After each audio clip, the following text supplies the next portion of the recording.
NBC Nightly News anchor Lester Holt was in town this week speaking at the Fletcher School of Diplomacy's annual Edward R. Murrow Forum. His message to students, it's never been a better time to be in journalism. We sat down for a brief chat. Lester Holt is not at all confused about the meaning of fake news. Martians landed on the quad out here.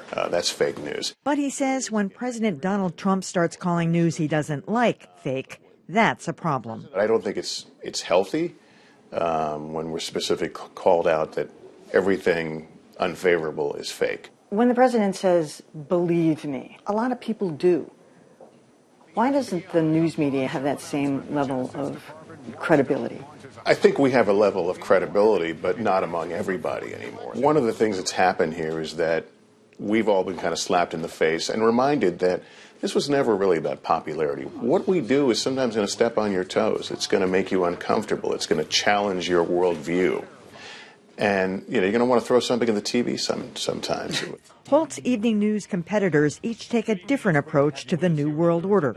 Bluster, bravado, exaggeration, and a few loose facts. Scott Pelley has started calling the president out on some of the things he said.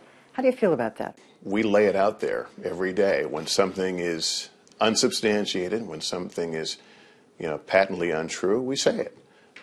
We choose our words very carefully. We don't want to become the news, but we're not afraid to call it what it is. Right after the election, there was a lot of soul searching among the major mainstream media. Has anything changed with the way you're covering the news? I think we have made a greater attempt to try and hear some of those voices that some people believe were missed. I will say this. There's been a lot of, the press beating itself over the election. Listen, polls don't decide elections. We reported the story as we knew it.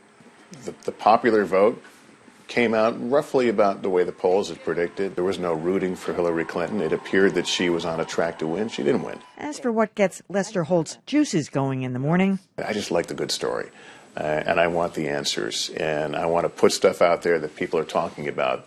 Did you see that story on NBC? Like United Airlines? United Airlines is a story that, has certainly struck home for a lot of people. That's one of those stories you think, man, should we lead with it? Yeah. Part of it seems trivial, then part of it, you think, no, this is what people are talking about.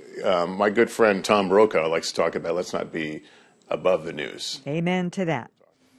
It's a great line. I'm going to steal that.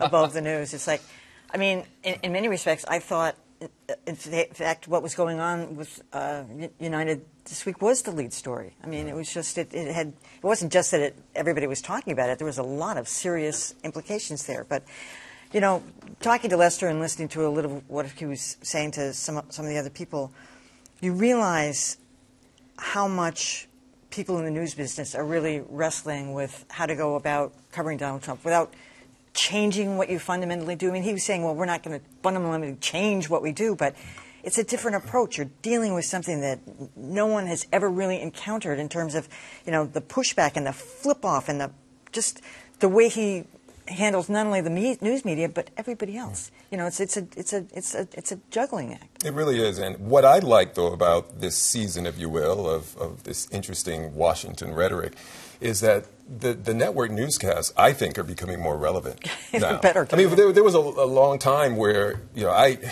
I was recording it and maybe watching a few a week, but now I want to see how they are going to cover Washington, how they're going to cover some of the issues of the day, because it's a different time. We haven't seen something like what Scott Pelley has been doing. And so for me, I think this is a good time for network newscasts to pull in those younger viewers who have been finding their news from other sources. The internet? Or from the internets. Yeah. The interesting balance, it was remarkable to go back and read that in 2016, the ratings of the network newscasts were down. Was there ever a better news year than 2016? During that period, cable news was up in double digits.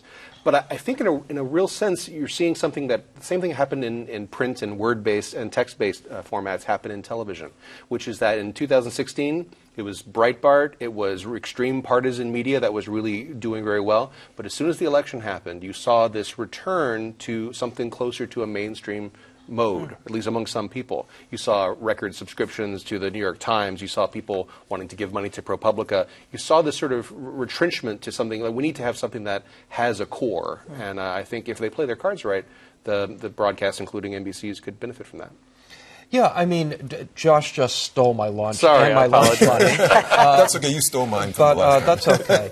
But yeah, I mean, I think economists refer to this as a flight to quality, so that ratings are up at the evening network newscasts as compared to last year. And as Josh said, we've seen rising digital subscription at the quality newspapers. The problem is, though, that you might say, oh, people are rallying around the quality real media again. Well, certain people are. Yeah, right. The polarization is as bad or worse than it was last year with people who rally around Breitbart and Alex Jones's InfoWars and all of that, just saying, well, that's just fake news and we don't need to pay attention to it. The common vocabulary that we had back when Walter Cronkite would say that's the way it is, that's long gone, and I don't think it's ever coming back. Not. I don't know. I think I'm hearing a couple of misunderstandings here. First of all, when I listen to people talk about how they're fed up with the media, for the most part, it's not people who are lost in the netherworld of Alex Jones and real fake news, if that's not an oxymoron. What I'm hearing is you're biased. You let Obama take a pass, and now you're tough on Trump. And that's undeniably true in many quarters. The Obama administration was very anti-media, terrible on Freedom of Information Act requests, calling out news outlets like Fox, whose coverage they didn't like, playing favorites aggressively and flagrantly. So, yes, Trump has his own unique attributes, but it's not apples and oranges. And, I also think there's a misunderstanding about what it is people ultimately want. And if they want tough coverage, look at the polls. Trump struggles to break 40% when he's not lobbing a bomb somewhere. That indicates that a vast majority of the American public are believing the critics rather than his spin. By the way, quickly, we were in the Edward R. Murrow room over at Tufts, and they had a lot of Edward R. Murrow's papers on the table. I was fascinated to read them, and one pile I read was right after he had conducted interviews at the 1960 Republican convention. Dear Mr. Murrow, I'm very disappointed in you, and it was all about media bias. You were much tougher and meaner to Barry Goldwater than you were to Senator John Kennedy. Yeah. Right.